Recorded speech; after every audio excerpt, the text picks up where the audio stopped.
Halo semuanya, perkenalkan nama saya Patricia Odersluy dari jurusan International Business Law Angkatan 2022, Universitas Prestia Mulia. Dan pada hari ini saya akan membuat suatu video tentang hasil analisis yang sudah saya kaji dalam putusan Mahkamah Agung nomor 469 PK garing PDT garing 2019 untuk memenuhi dari UTS Maritime Law. Semoga menikmati ya. Oke, baik. Jadi untuk sebelum masuk ke dalam kasus, alangkah baiknya nih kita mengetahui terlebih dahulu pihak-pihak apa saja sih atau pihak-pihak siapa aja yang bersengketa maupun objek perkaranya ini tuh apa. Oke, jadi untuk pihak yang bersengketa terdapat dua, yaitu yang pertama PT Asuransi Purna Arta Nugraha atau PT Asman General Insurance sebagai pemohon kasasi atau pemohon peninjauan kembali dan dahulu sebagai tergugat atau pembanding. Dan yang kedua, PT Bina Usaha Maritim Indonesia atau PT Bumi Ship Management yang sebagai termohon kasasi atau termohon peninjauan kembali dan dahulu sebagai penggugat atau terbanding. Oke, untuk memudahkan, karena sebelumnya para pihak ini memang telah melalui pengadilan negeri, pengadilan tinggi, dan tingkat kasasi, maka pihak PT Asuransi Purna Arta Nugraha akan disebut sebagai tergugat, dan PT Bina Usaha Maritim Indonesia akan disebut sebagai penggugat. Baik, jadi secara singkat, objek perkara yang ada pada kasus ini itu adalah kapal kargo bernama MV Amar dengan nilai pertanggungan sebesar 8 juta US dollar dan perjanjian asuransi dengan nomor polis yang ada di PPT. Nah, berikutnya untuk kronologi nih. Penting untuk kita mengetahui kronologi kasusnya supaya kita memang memahami terkait alur kasusnya itu kenapa dan apa sih yang menjadi penyebab kasus ini dapat dibawa ke pengadilan. Begitu. Jadi, pada 27 Desember 2005, penggugat mengasuransikan kapalnya MV Amar kepada tergugat sebagai perusahaan asuransi dengan nomor polis 0061.B.0053.12.05 untuk 12 bulan dengan kondisi asuransi sebagai berikut. Yang pertama, hull and machinery atas hull badan kapal, machinery mesin, material bahan-bahan, equipment perlengkapan, dan segala sesuatu yang digunakan dan berharga tunduk pada Institute Time Clauses Rules 1 Oktober 1983 dan bebas dari afkuari khusus kecuali dengan kebakaran dengan clause 12.1 dengan pemotongan USD sebesar 10.000 di luar total loss. Poin kedua, disbursement dan increased values tunduk pada Institute Time Clause Rules disbursement dan increased values total loss only including excess liabilities.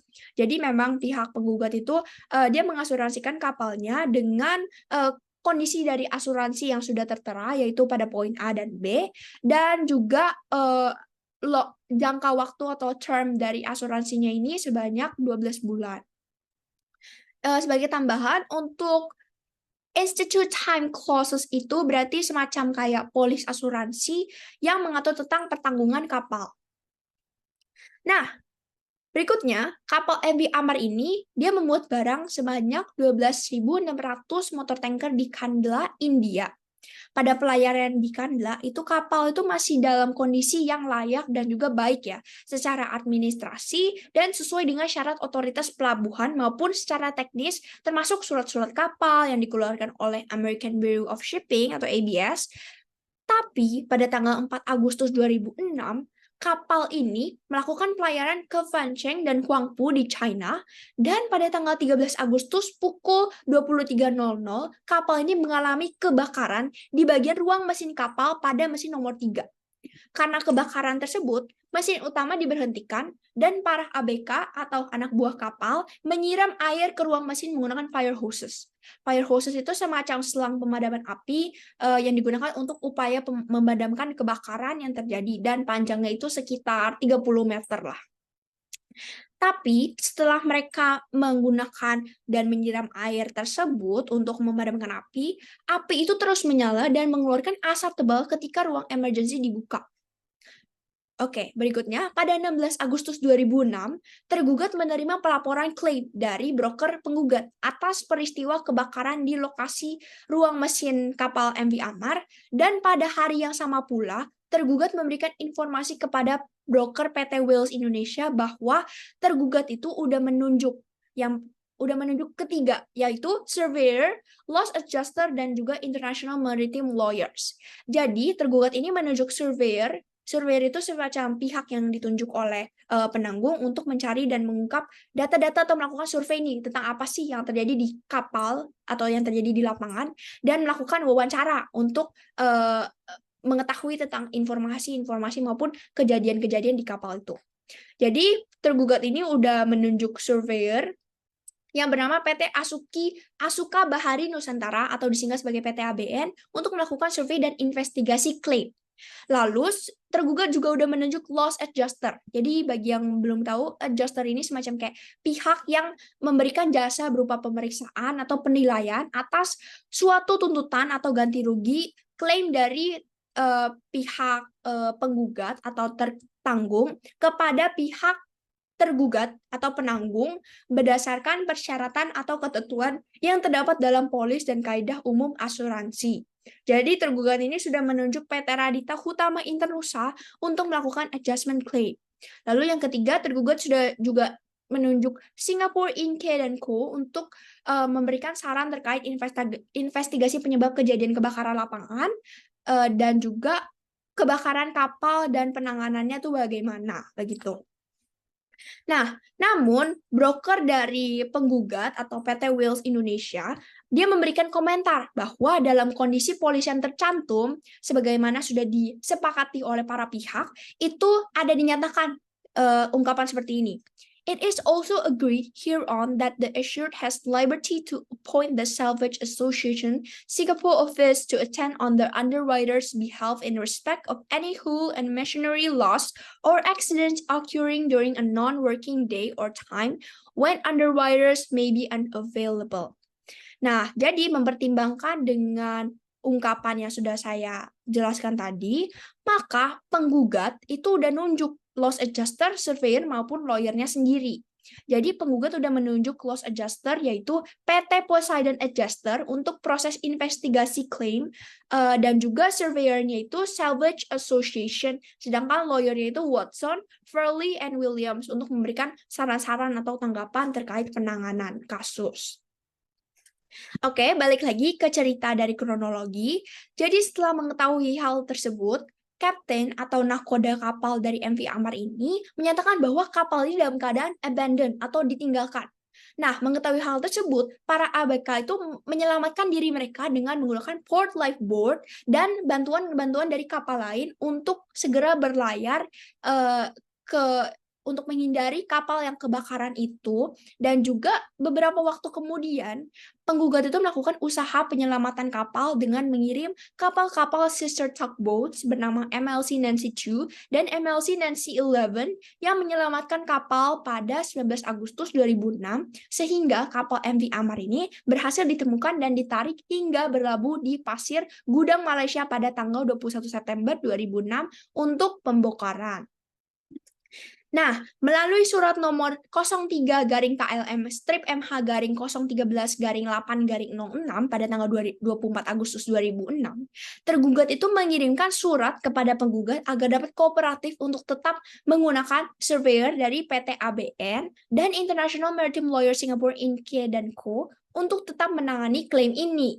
Tetapi melalui surat 698/penggugat-gen-145 pada tanggal 30 Agustus 2006, penggugat itu keberatan atas penunjukan surveyor dan average adjuster dari tergugat, dan dia tetap mau menunjuk Poseidon sebagai surveyor dan average adjuster untuk mempertimbangkan polis-polis bahwa penggugat itu berhak menunjuk surveyor dan average adjuster selama peristiwa kerugian terjadi pada hari libur. Dan selain itu, didukung juga dengan fakta bahwa pihak Poseidon ini udah melakukan investigasi nih di awal dan juga wawancara kepada pihak kru dari kapal MV Amar itu. Nah, berdasarkan keterangan yang didapat dari PT ABN, mereka itu tidak diberi akses masuk oleh penggugat untuk melakukan cek-cek kerusakan fisik dan fact-finding di lapangan atau di tempat kapal itu. Jadi kemudian pada 25 September 2006 dilakukan pemeriksaan kepada kapal oleh surveyor atau Salvage Association, dan hasil pemeriksaannya ini menyimpulkan bahwa terjadi kerusakan pada ruang mesin yang diperkirakan mencapai 3.700.000 US dollar. Dan perlu diingat bahwa 3.700.000 US dollar itu tidak termasuk biaya-biaya pelabuhan serta insidentil lainnya. Kemudian Poseidon Adjuster atau PT Ltd juga menghitung biaya konstruktif total loss-nya atau CTL-nya sebesar 4 juta US dollar.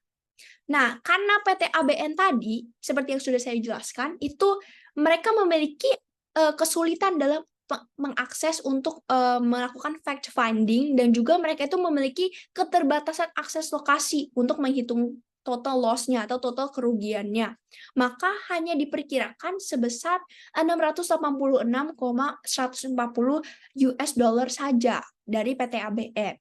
Kemudian, pada tanggal 12 Oktober 2006, penggugat itu mengirimkan surat kepada tergugat bahwa, oh, ini kapalnya ini udah dinyatakan abandoned, dan supaya tergugat itu membayar klaim asuransi total loss kepada penggugat sesuai dengan adjuster maupun surveyor yang udah ditunjuk oleh dari penggugat sebesar 3,7 juta US dollar maupun 4 juta US dollar yang tadi, bukan menggunakan yang dari pihak punya PT ABN punya sebesar 686,140 US dollar saja. Oke, jadi karena itu penggugat juga memang sudah berusaha untuk menghubungi dan menanyakan nih, gimana nih asuransi klaim saya, kapan diganti dan lain sebagainya seperti itu. Tapi pihak tergugat itu sebagai pihak penjamin asuransinya itu tidak ada kelanjutan atau tidak ada itikat baik untuk membayar klaim asuransi yang sudah diajukan oleh penggugat, dan juga karena itulah penggugat mengajukan gugatannya kepada Pengadilan Negeri dari Jakarta Pusat yang nantinya juga akan naik ke banding dan juga naik ke kasasi dan sampai ke peninjauan kembali.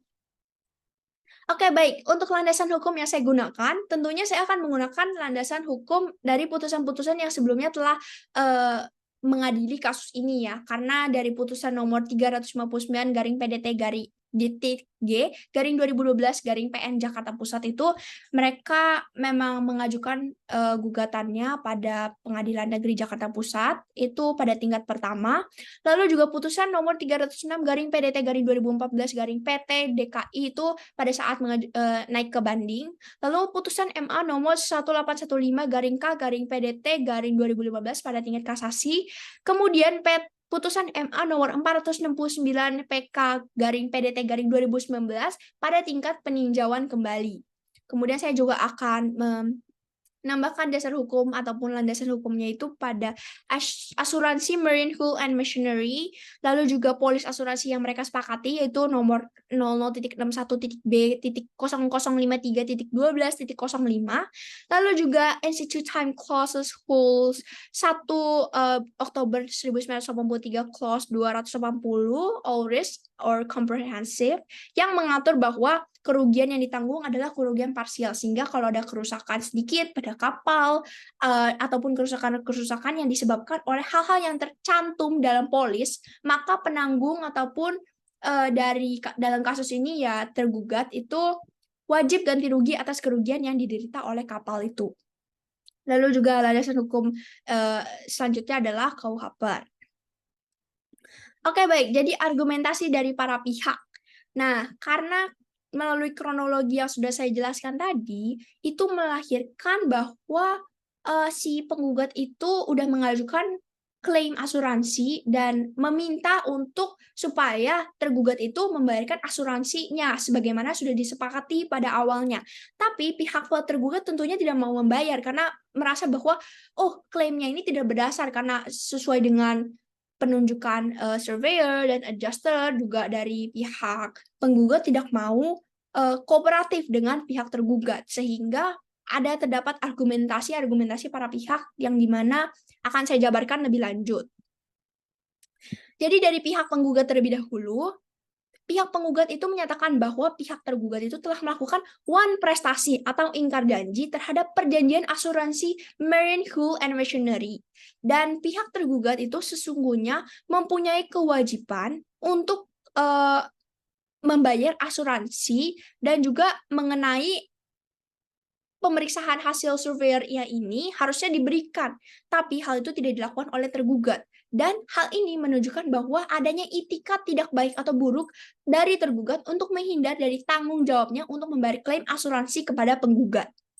Poin selanjutnya, kapal itu dalam kondisi laik laut dan PT dan penggugat itu atas nama pemilik kapal, baik secara langsung maupun melalui agen atau perwakilannya, telah mematuhi perjanjian dengan tergugat, dan di mana pemilik kapal itu telah melaksanakan berbagai koordinasi dan menuruti prosedur yang standar dengan pihak-pihak terkait antara lain seperti pihak adjuster, surveyor, asuransi, dan otoritas pelabuhan lainnya. Jadi perlu diketahui dalam mendalilkan gugatannya ini, penggugat itu udah menjelaskan nih bahwa kapal itu udah dirawat dan baru saja melaksanakan special surveys dan docking di Malaysia di bawah pengawasan American Bureau of Shipping, sehingga kapalnya itu dalam keadaan fit dan proper, nggak ada masalah sama sekali. Special surveys itu dilakukan setiap 5 tahun sekali sesuai dengan persyaratan maritim dan navigasi internasional dan diberikan sertifikat oleh klasifikasi yang dimaksud, sehingga kapal itu dalam keadaan fit dan proper, pokoknya udah layak laut lah dan udah oke gitu. Yang poin selanjutnya, bahwa penggugat itu telah mengirimkan surat kepada tergugat sesuai dengan ref nomor 202 penggugat gen 145 pada tanggal 2 Agustus 2012 dan surat nomor 205 penggugat gen 145 tanggal 3 Agustus 2012 yang pada pokoknya meminta tergugat untuk memenuhi kewajibannya sesuai dengan kondisi polis untuk hull dan machinery sebesar 3 juta US dollar dan disbursement and increased value sebesar 1 juta US dollar atau dengan total 4 juta US dollar. Namun dari pihak tergugat sekali lagi tidak ada itikat baik untuk membayar tuntutan yang sudah disampaikan oleh adjuster dengan total constructive total loss. Jadi melalui penjelasan ini sebenarnya memang mau menyatakan bahwa pihak penggugat itu udah ada itikat baik untuk mencoba reach out atau mencoba menghubungi pihak tergugat terkait penyelesaian masalah ataupun pertanggungjawaban dari tergugat untuk membayar klaim asuransi yang sebagaimana sudah merupakan kewajiban dari tergugat. Tapi tidak ada upaya ataupun upaya lanjutan maupun kayak seperti tanggung jawab lanjutan yang dilakukan oleh tergugat untuk membayar asuransi ini. Nah, melalui hal tersebut, pihak tergugat juga mempunyai argumentasi-argumentasi yang dia keluarkan melalui berbagai pengadilan, baik pengadilan negeri, pengadilan tinggi, maupun pengadilan sampai ke kasasi, banding, dan juga peninjauan kembali. Jadi, pihak tergugat itu menyatakan bahwa penggugat itu bukan pemilik kapal, melainkan pengelola kapal, sehingga penggugat tidak punya hak untuk mengajukan gugatan aqua tanpa melibatkan pemilik kapal. Nah, penggugat ini tidak memiliki dasar untuk mengajukan gugatannya, dan juga dia tidak memiliki insurable interest, karena pemilik kapal sebenarnya itu adalah Amartrans Singapura. Jadi penggugat itu tidak menunjukkan gross akta pemilikannya kapal yang dikeluarkan oleh institusi yang berwenang di Singapura, yang menyatakan bahwa penggugat adalah pemilik terdaftar atas kapal ini, sehingga tidak terbukti bahwa penggugat itu memiliki insurable interest atas kapal. Dan oleh karenanya, penggugat itu tidak sesuai dengan Marine Insurance Act tahun 1906 yang berlaku di Inggris sampai saat ini, yang dimana menyatakan bahwa penutupan asuransi maritim oleh pihak yang tidak memiliki kepentingan dapat mengakibatkan batalnya polis. Nah, di sini keywordnya, karena menurut Marine Insurance Act 1906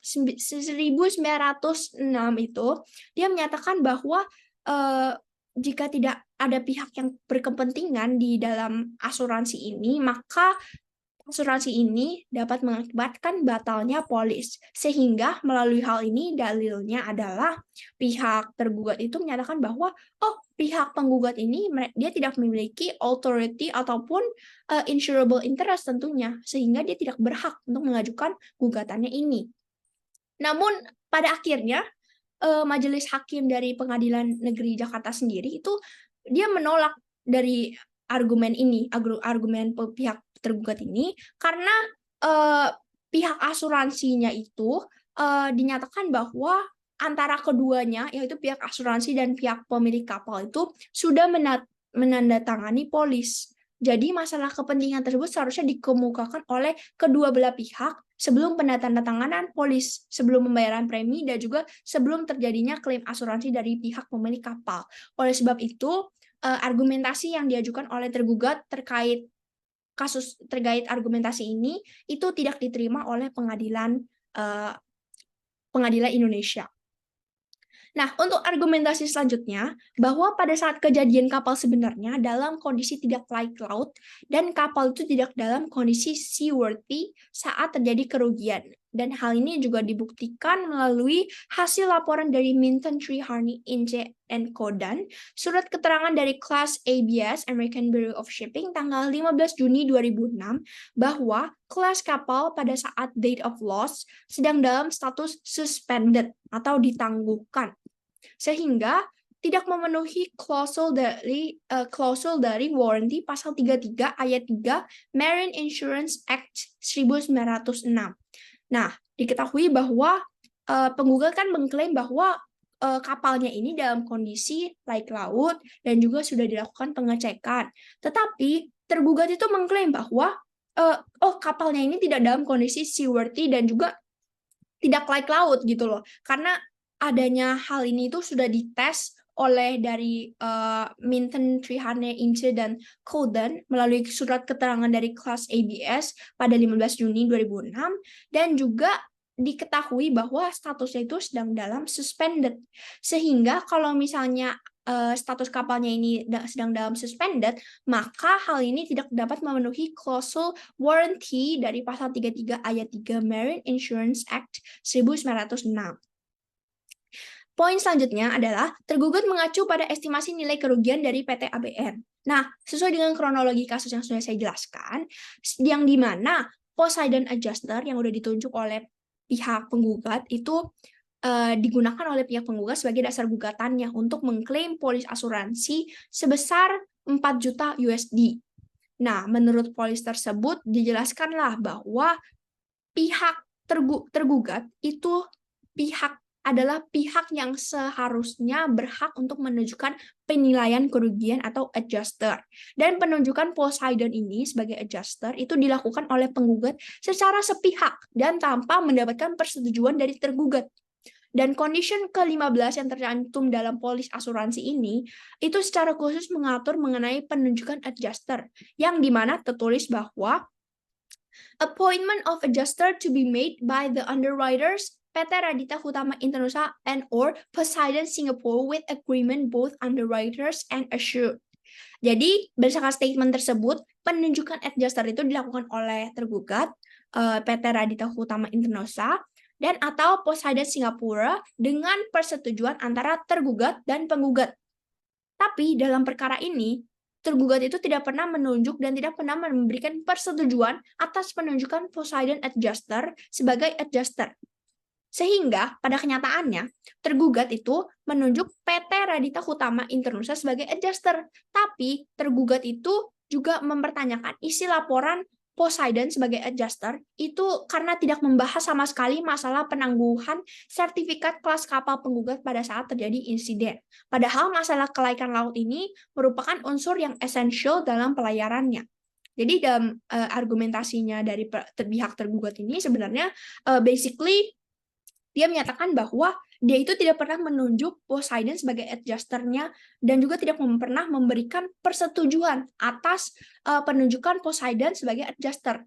Tapi pihak penggugat ini secara sepihak dia tuh menunjuk Poseidon sebagai adjusternya dan juga tanpa dari persetujuan pihak tergugat ini, si pihak penggugat ini sudah terlebih dahulu gitu loh mengklaim dan juga melakukan tindakan-tindakan yang mengarah kepada Poseidon itu sebagai adjuster antara kasus mereka. Oke, berikutnya untuk poin D, pengadilan negeri tidak berwenang memeriksa perkara ini karena para pihak telah mendudukan diri pada hukum material dan hukum acara Inggris. Nah, Sebelumnya saya ingin menjelaskan tentang pasal dari 154 dari HIR, di mana itu menyatakan bahwa jika suatu perselisihan itu suatu perkara yang tidak masuk ke penguasaan pengadilan negeri, maka pada setiap waktu pemeriksaan perkara itu dapat diminta supaya hakim menyatakan dirinya tidak berkuasa, dan hakim pun wajib mengakuinya karena jabatannya. Jadi dalam argumentasi ini, basically pihak tergugat itu menyatakan bahwa Pengadilan Negeri Jakarta Pusat itu nggak punya kompetensi untuk mengadili gugatan yang tunduk pada hukum Inggris. Karena melalui polis asuransinya itu, mereka memang sudah both pihak itu sudah setuju bahwa akan tunduk pada hukum Inggris. Tapi instead of mengajukan gugatan kepada pengadilan Inggris, malah pihak penggugat itu mengajukan gugatannya ke Pengadilan Negeri Jakarta Pusat, sehingga gugatannya itu sebenarnya harusnya tidak bisa diterima atau gugatannya itu harusnya ditolak karena kapal tersebut juga berbendera Singapura, dan juga sesuai dengan asas kebangsaan atau flag state, kapal tersebut itu berada di bawah yurisdiksi negara bendera kapal. Sehingga Pengadilan Negeri Jakarta Pusat itu nggak punya yurisdiksi atau authority terhadap kapal dan juga perkara ini gitu. Dan sesuai dengan klausul dari condition 19 pada polis asuransi mereka, itu dinyatakan bahwa this insurance is subject to English law and practice. Nah, ini poin pentingnya. Karena poin ini menyatakan bahwa para pihak itu sudah sepakat menggunakan hukum Inggris dan melalui pengadilan Inggris, sehingga pengadilan Jakpus itu tidak berhak mengadili. Jadi pada intinya tergugat itu mengklaim bahwa pokoknya pengadilan negeri Indonesia, pengadilan negeri Jakarta Pusat itu tidak punya jurisdictions atau authority buat mengadili kasus ini. Untuk poin selanjutnya, gugatan dari penggugat itu telah lewat waktu. Jadi, semisalnya gugatan ini pun menggunakan hukum Indonesia dan tunduk pada hukum Indonesia, polis asuransi yang sebagaimana telah diatur dalam Kitab Undang-Undang Hukum Dagang itu merujuk pada pasal 744 bahwa gugatan itu telah lewat 5 tahun dan tidak dapat digugat. Karena sesuai dengan pasal 744 KUHD itu menyatakan bahwa gugatan yang udah lewat dari 5 tahun itu nggak bisa digugat lagi karena udah istilahnya udah kadaluarsa atau sudah lewat dari batas yang telah ditentukan gitu. Untuk poin F, penggugat tidak memberikan dokumen pelengkap klaim yang dibutuhkan tergugat, dan tergugat itu telah berulang kali meminta kepada penggugat. Jadi, pada kasus ini sebenarnya tergugat itu udah meminta dokumen pendukung pemeriksaan klaim berkali-kali kepada penggugat, bahkan selama persidangan perkara Akwo. Tapi penggugat itu tidak dapat menunjukkan dokumen maupun bukti-bukti kepemilikan kapalnya. Terus juga penggugat tidak dapat menunjukkan asli dari dokumen-dokumen kapal yang diajukan sebagai alat bukti oleh penggugat, dengan alasan bahwa dokumen-dokumennya itu kayaknya udah kebakar atau di atas kapal atau hilang dan sebagainya macam lainnya. Dan sebagaimana diakui oleh penggugat dalam gugatan Akwo ini, bahwa yang terbakar adalah di bagian ruang mesin kapal pada mesin nomor 3. Sehingga dengan demikian, alasan penggugat yang menyatakan bahwa dokumen-dokumen kapal itu ikut terbakar sebenarnya tidak masuk akal, karena dokumen-dokumen kapal itu seharusnya tidak disimpan dalam ruang mesin. Jadi itu merupakan gugatan-gugatan ataupun dasar-dasar argumentasi yang diajukan oleh tergugat. Dan juga melalui hal ini, mereka memang sudah mengajukan gugatannya ke pengadilan negeri terlebih dahulu, dan saya akan menjabarkan beberapa dasar gugatan maupun pertimbangan hakim bagaimana sih pada setiap pengadilannya. Jadi pada putusan 359/PDTG/2012 PN Jakpus, dasar gugatannya itu pada intinya penggugat mendalilkan gugatannya atas dasar prestasi, dan penggugat telah mengklaim asuransi kepada tergugat. Tapi hingga kini, hingga gugatan yang diajukan, itu tergugat tidak ada itikat baik untuk membayar klaim asuransi dengan jumlah constructive total loss sebesar 4 juta USD, dan pihak penggugat itu mengajukan gugatan atas wan prestasi yang dilakukan oleh pihak tergugat.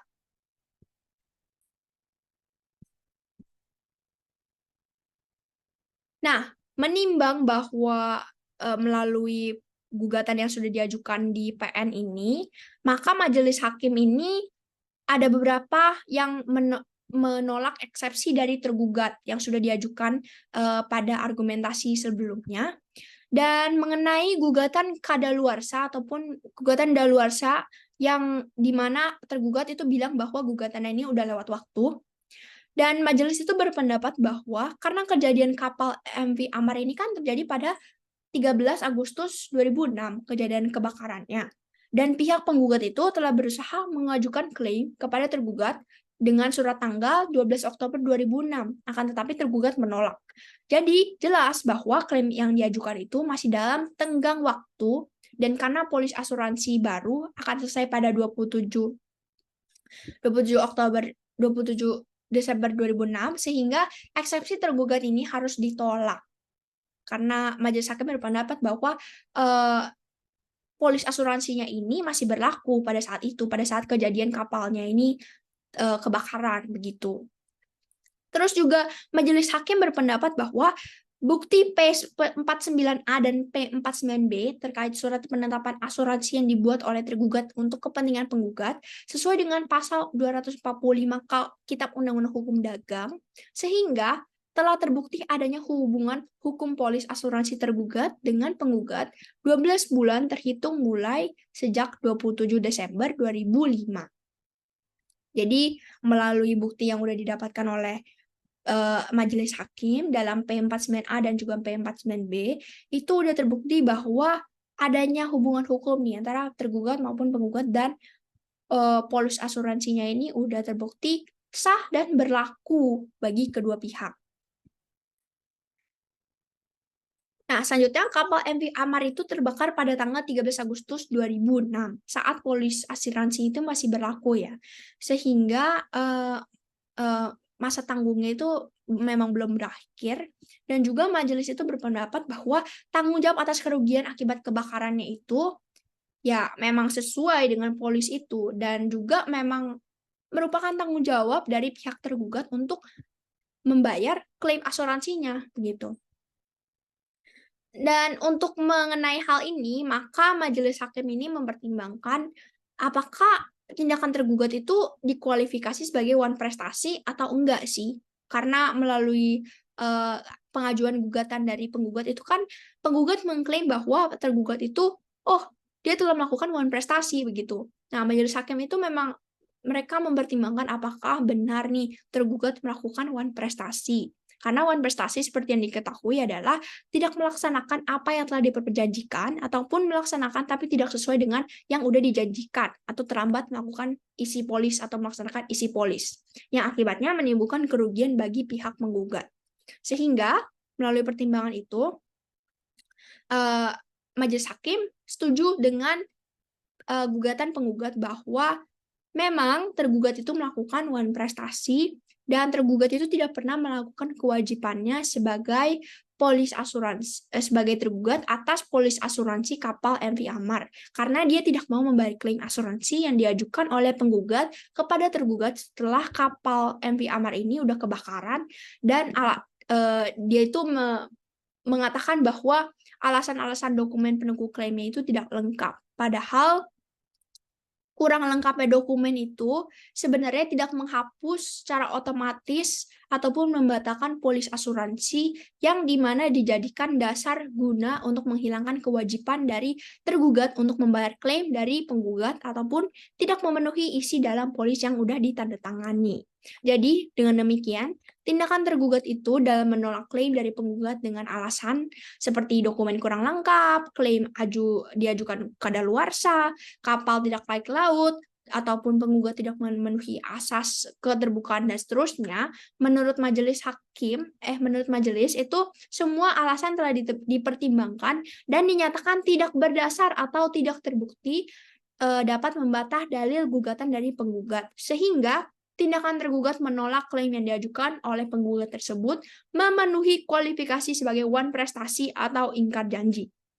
Sehingga melalui pengadilan ini, pertimbangan hakim adalah satu, mengabulkan gugatan penggugat sebagian, kedua, menyatakan bahwa tergugat telah melakukan wan prestasi, ketiga, menghukum tergugat untuk membayar konstruktif total loss sebesar dengan total USD 4 juta, lalu menghukum tergugat untuk membayar bunga moratorium sebesar 1.440 US dollar, lalu menolak gugatan penggugat selain dan selebihnya, dan juga menghukum kepada tergugat untuk membayar biaya perkara yang timbul dari pengadilan ini.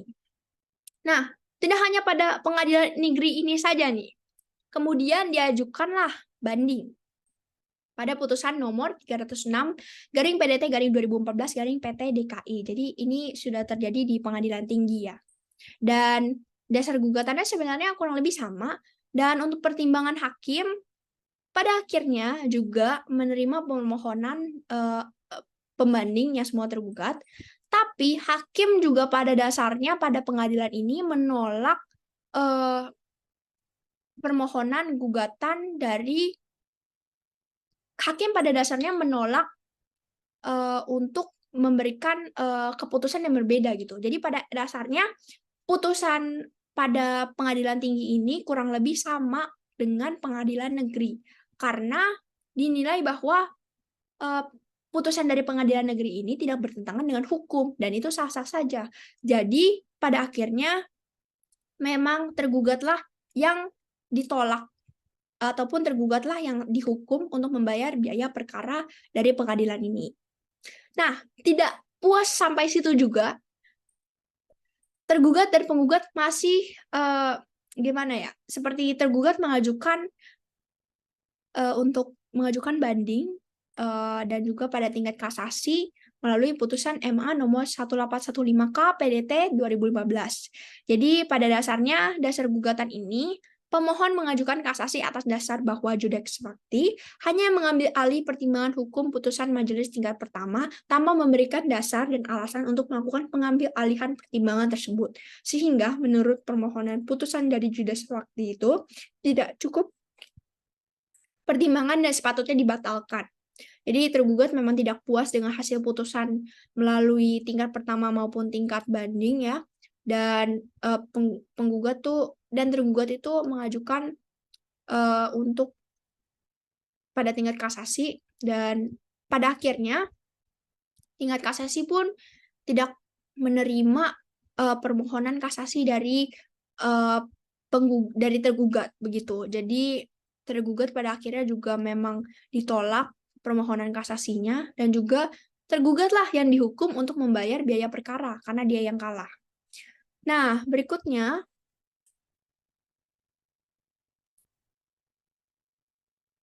pada putusan yang terakhir yaitu pada tahap peninjauan kembali ya. Jadi peninjauan kembali karena tergugat itu tidak menerima melalui putusan Mahkamah Agung nomor 469 PK garing PDT garing 2019.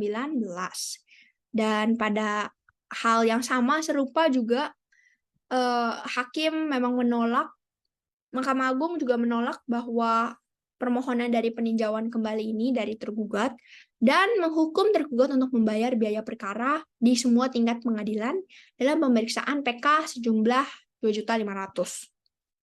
Oke, jadi berdasarkan putusan-putusan sebelumnya dari pengadilan dan juga maupun peninjauan kembali, kita sudah mengetahui bahwa memang dalam hukum Indonesia itu ya masih kurangnya ada pihak-pihak ataupun lembaga-lembaga khusus yang mengatur mengenai perkara-perkara perdata yang khusus. Seperti yang diketahui sebelumnya nih, asuransi itu kan sudah diatur dalam buku ke-1 bab 9 pasal 246 bahwa asuransi itu adalah perjanjian dengan mana seorang penanggung mengingatkan diri kepada seorang terganggu dengan menerima suatu premi untuk memberikan penggantian kepadanya karena suatu kerugian, kerusakan atau kehilangan keuntungan yang diharapkan yang mungkin akan dideritanya karena suatu peristiwa yang tidak tentu atau tidak pasti. Nah, pasal 225 KUHD juga menyatakan bahwa perjanjian asuransi itu harus dibuat secara tertulis dalam bentuk akta yang disebut dengan polis. Jadi, dalam kasus ini memang pihak tergugat maupun penggugat itu sudah melakukan suatu perjanjian asuransi dan itu juga sudah sah, secara tertulis sudah disepakati oleh para pihak dan memang sudah berlaku karena sesuai dengan pasal dari 1320 di mana syarat-syarat untuk melakukan perjanjian terdapat 4, yaitu sepakat untuk mereka untuk mengikatkan diri, kecakapan untuk membuat suatu perikatan, suatu hal tertentu, dan suatu sebab yang halal. Jadi keempatnya memang sudah terpenuhi, dan juga sesuai dengan pasal 1388 ayat 1 tentang isinya kurang lebih asas dari Fakta Sunt Servanda yang dimana perjanjian adalah undang-undang yang mengikat bagi para pihak. Dan pada kasus ini, polis ini dijamin dengan Institute Time Clauses pada HUL 11083 dengan clause 280 yang dimana memang polis ini berarti adalah undang-undang bagi para pihak tergugat maupun penggugat dan mengikat bagi keduanya gitu. Jadi untuk choice of forum maupun choice of law yang mereka buat itu bagaimana sih? Saya juga sudah melakukan analisis terhadap kasus ini yang dimana masing-masing itu kan ada kelebihan dan juga kekurangan dari para pihak ya, karena melalui gugatan argumentasi yang sudah diajukan dan juga sudah saya jelaskan tadi, mereka tuh masing-masing terdapat gugatan ataupun terdapat alasan-alasan yang kuat ya untuk mendukung gugatannya mereka. Dan seperti yang sudah saya jelaskan, terdapat suatu analisis yang saya lihat sepertinya ada kejanggalan dalam kasus ini. Jadi karena perjanjian itu memang sesuai dengan asas Fakta Sunt Servanda, di mana perjanjian itu juga merupakan kebebasan bagi para pihak untuk memilih hukum yang akan digunakan, baik itu hukum nasional, hukum internasional, perjanjian internasional, dan juga forum yang dipilih itu bisa berbagai macam ya, karena perdata itu kebebasan para pihak, jadi mereka bisa memilih baik arbitrase, negosiasi, mediasi, ataupun melalui pengadilan. Dan pada kasus ini, mereka tuh tunduk kepada klausul condition 19 dari polis asuransi mereka yang menyatakan bahwa this insurance is subject to English law and practice. Dan gugatan yang ataupun eksepsi jawaban dari tergugat itu dia kan mengatakan bahwa Pengadilan Negeri Jakarta Pusat itu tidak mempunyai kewenangan untuk memeriksa dan mengadili perkara akwo sesuai dengan polis asuransi yang tertera, karena dalam polis ini mereka itu tunduk pada hukum Inggris sehingga pengadilan Indo tidak punya authority untuk mengadilinya. Tapi dengan kasus yang serupa yang sudah dilakukan nih, saya juga akan bacakan untuk dukungannya, yaitu jurisprudensi Mahkamah Agung Republik Indonesia dalam putusan perkara nomor 1935K/PDT/2012 pada 14 Januari 2013, itu Mahkamah Agungnya mempertimbangkan bahwa karena para pihak dalam polis asuransi yaitu penggugat dan tergugat telah sepakat menggunakan hukum Inggris, maka sesuai dengan kesepakatan tersebut, Pengadilan Negeri Jakarta Pusat tidak berwenang untuk memeriksa dan mengadili perkara akwo dan penggugat harus mengajukan gugatan di pengadilan Inggris.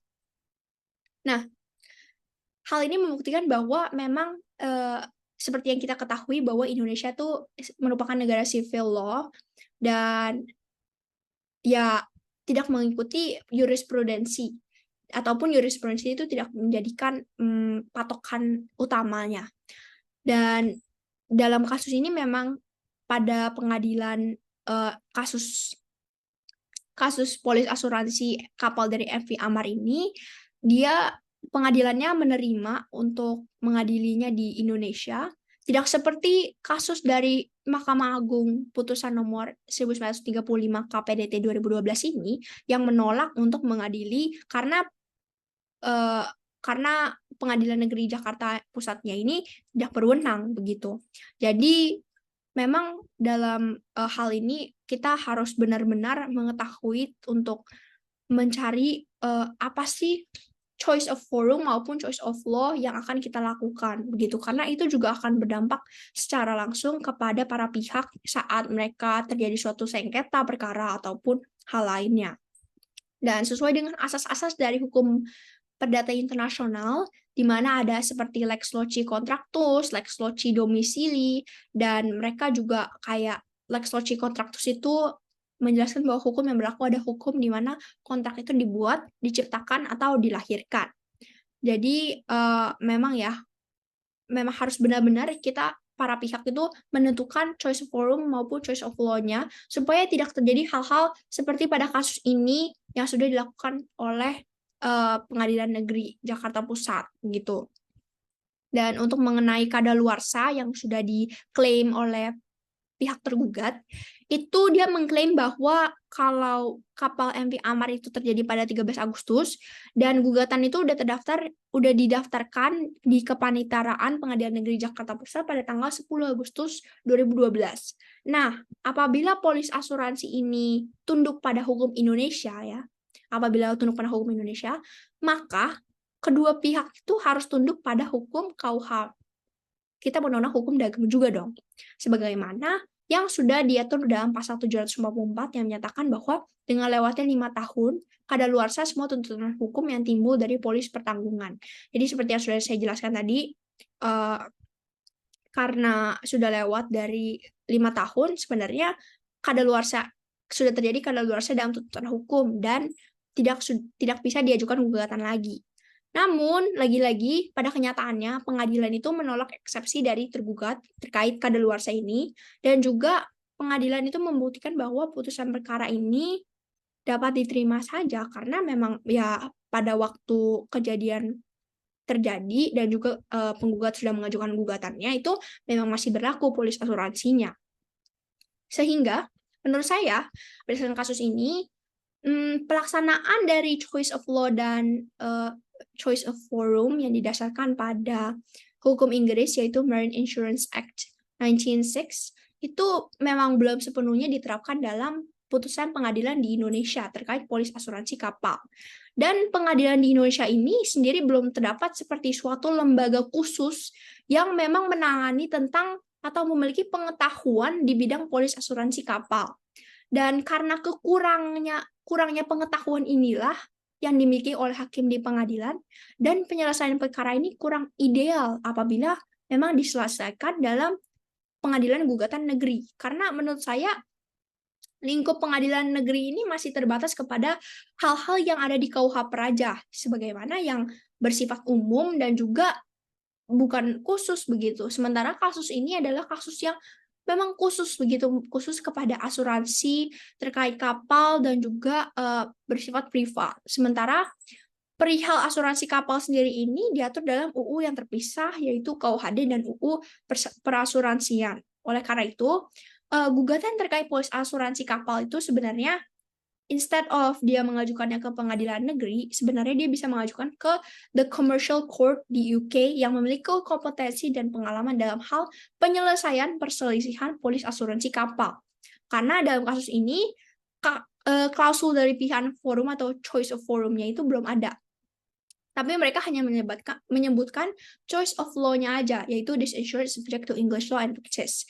Dan oleh karena itu, forum dari the commercial court itu tentunya akan memberikan keuntungan bagi para pihak karena hakim yang ada itu pertama dia memiliki kompetensi dalam menyelesaikan penyelesaian sengketa terkait polis asuransi kapal karena memang pengadilan itu dikhususkan kepada hal-hal seperti itu, dan juga ataupun langkah lainnya adalah kalau tidak mau di the commercial court mereka juga dapat menentukan pilihan forum dalam kasus ini. Jadi para pihak juga dapat menyelesaikan penyelesaian perkaranya itu melalui mekanisme yang bernama ADR atau Alternative Dispute Resolution.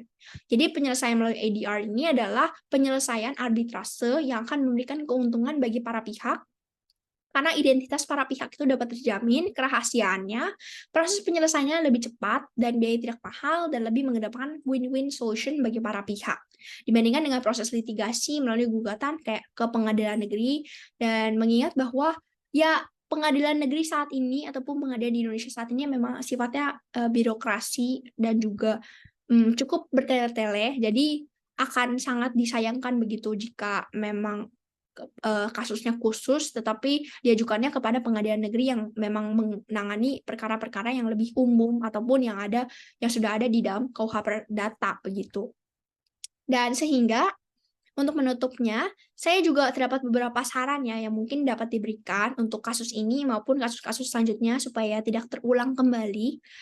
Yang pertama, bagi majelis hakim pengadilan negeri dalam memeriksa maupun memutus perkara sengketa yang diajukan seperti terkait polis asuransi kapal itu hendaknya memang memiliki pertimbangan-pertimbangan untuk mempertimbangkan hukum Inggris ataupun hukum negara lain untuk sebagai pilihan hukum yang telah disepakati oleh para pihak dalam polis asuransi kapal. Karena dalam kasus ini terlihat sekali bahwa pengadilan itu masih kurang untuk mempertimbangkan hukum Inggrisnya.